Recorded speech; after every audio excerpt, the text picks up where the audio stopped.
Big old body-on-frame SUVs make for some great road trip vehicles. So what sort of fuel economy can you expect with this higher performance version of the 6.2 liter in this Chevy Tahoe? Well, let's go find out.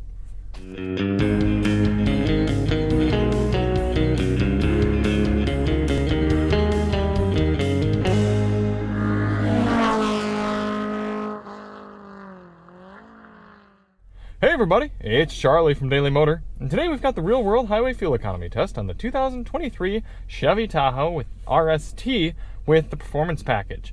In this test, we're going to head out on the highway and do 50 miles out and 50 miles back, averaging 70 miles per hour to get you a realistic fuel economy number for this full-size SUV. Before we get started, let's hop out and take a look at it. Now this is actually particularly fitting, honks, that we have this truck and we're going to test it because in just a few weeks I'm also going to have a GMC Yukon, which will have the same engine but without the performance air intake and exhaust that this RST Performance Edition gets. But this thing is pretty fun to drive around. The 6.2 makes a mean note. They've got it dialed in pretty well now. As for the value of the rest of the truck, well, that's kind of up to you to decide. So check out our review in the link in the description. We've got all sorts of coverage on this big ol' red thing. So why do we do this test? Well, the EPA's highway fuel economy test, which gives this Tahoe 18 miles per gallon, as well as pretty much all of this body style Tahoe, Suburban, Yukon, anything with the 6.2 in this style is getting about 18. That test only averages 48 miles per hour. We know there are plenty of people who put big miles on their SUVs, probably a little bit more loaded up than this, make it a little more realistic. But we know there's people who would like to know what sort of realistic fuel economy they can expect here in the real world. So in order to test that out, we're going to head over to the gas station here, fill up. We're going to go out and do 100 miles, come back, fill up at the same pump using the same 3-click fueling method, and get a result. Now, a few things to note for today. The outside temperature is 72 degrees Fahrenheit.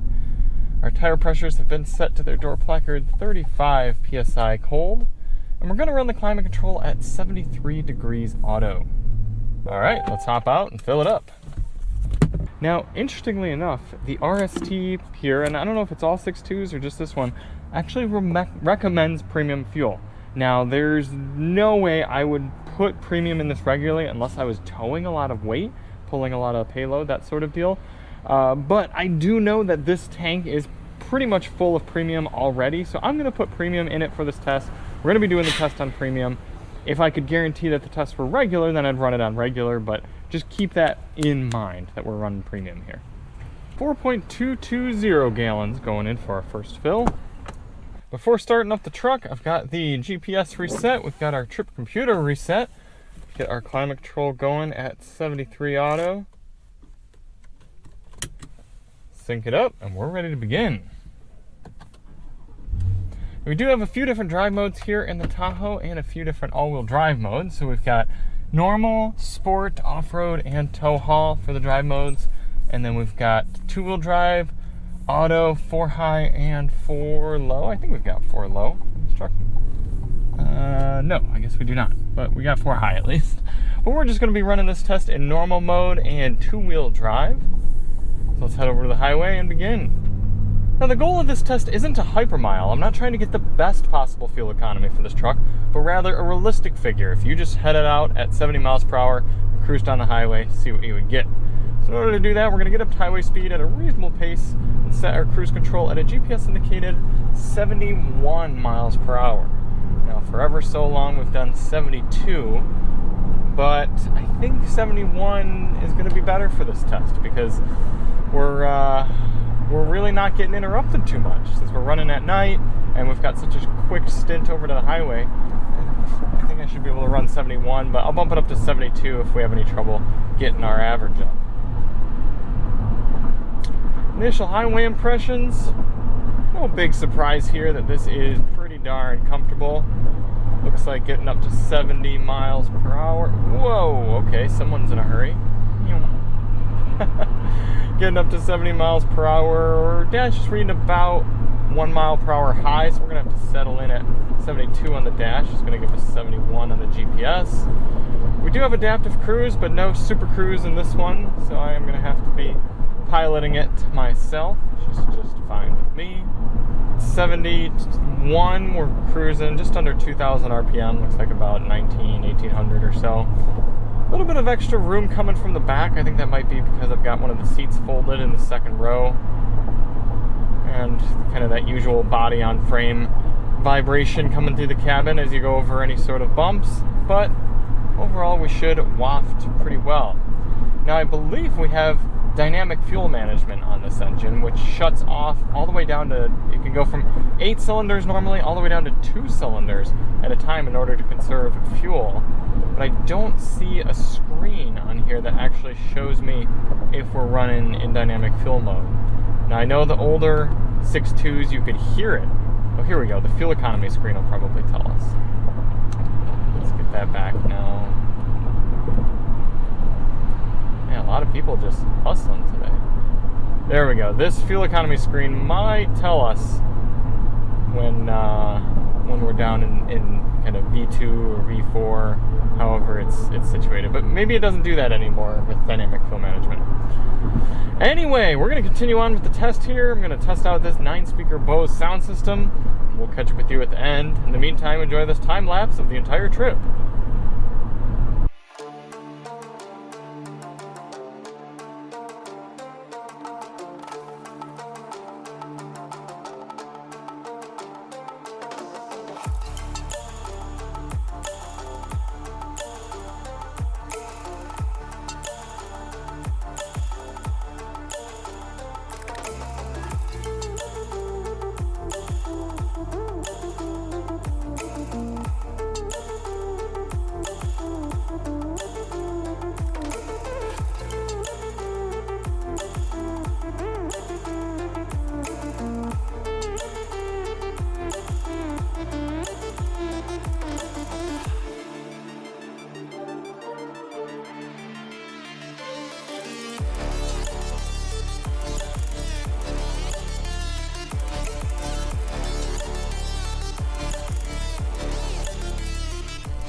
Coming into the end of the highway fuel economy test here in the 2023 Chevy Tahoe RST.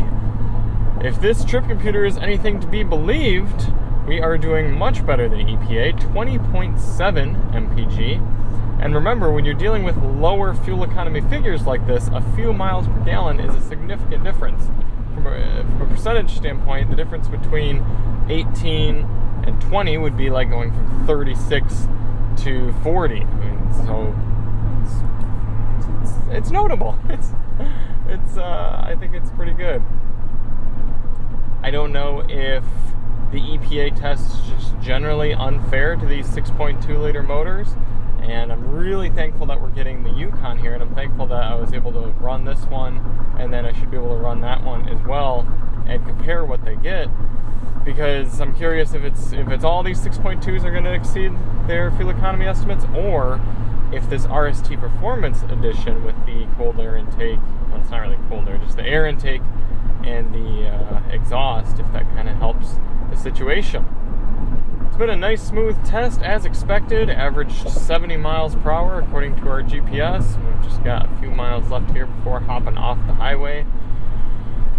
An hour and a half in the saddle, it's really not too bad. I still think that GM skimped out on the seat cushioning for this generation truck. I noticed that when we were out in the Colorado. I've noticed that in some of the newer Silverados as well. So I'd like to see a little bit more comfortable seats, but I do think this cabin is really well laid out. I think it's a little bit loud back there, but I'm sure if it were full with children's seats and diaper bags and everything, or hockey gear, or whatever people are going to throw in here, it's going to deaden a lot of the sound. Adaptive cruise works pretty well. Lane keeping assist isn't very strong, so you do have to do most of the driving yourself. Boo-hoo. Bose sound system pretty strong as well. Not earth-shattering, but decent. I'd be curious to hear the 10-speaker. We're going to get this thing back to the pump, fill it up, do our calculations, and see if this 20.7 MPG in front of us is to be believed. 4.768 gallons going in for our final fill, which I already know means we stomped EPA. 100 miles traveled on the dot divided by our 4.768. It's given us 20.9 MPG, really 20.97, so rounding up to 21 on top of the vehicle's 20.7. That is a win for the Tahoe RST. So, hey, maybe the high performance version is also the fuel efficient choice. So, ladies and or gentlemen, if you're trying to convince your significant other that you should opt for the performance exhaust and the intake, just say, hey, it's going to save us money at the pump. But we can't actually verify that claim until we test out the Yukon here in a few weeks. Hopefully that one gives us a little bit more context to this number. But hey, beating the EPA by 3 MPG, that is good. 21 miles per gallon times the 24-gallon fuel tank in here is giving you an effective highway cruising range of just a hair over 500 miles here in the 2023 Chevy Tahoe with this 6.2-liter motor. I gotta say, what a good engine it is. Thank you all so much for watching. If you do want to see more on this Tahoe, check the link in the description, and we'll see you on the next one. I'm Charlie from Daily Motor, and as always, drive on.